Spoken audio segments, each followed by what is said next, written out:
The vibrant Indianapolis food scene is about to get a unique addition. Jon Carlos Rangel, whose father founded the beloved La Margarita, is branching out with a new venture. But here's the twist.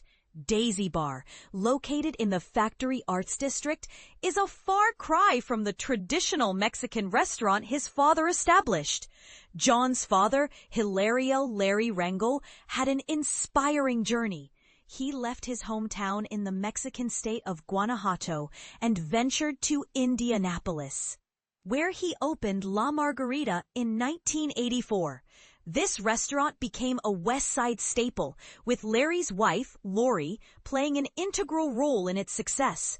However, Daisy Bar takes a different approach. Daisy Bar is a bold move away from the family's culinary roots.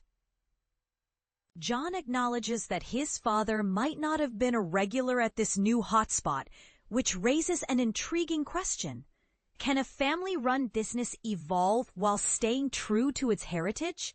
And this is where it gets interesting for food enthusiasts and entrepreneurs alike.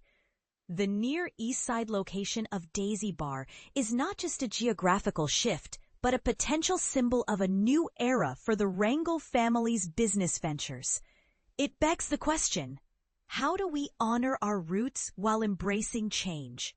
A delicate balance indeed, and one that many family businesses grapple with. What do you think?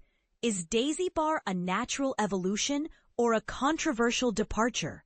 Share your thoughts on this exciting new chapter in the city's culinary story.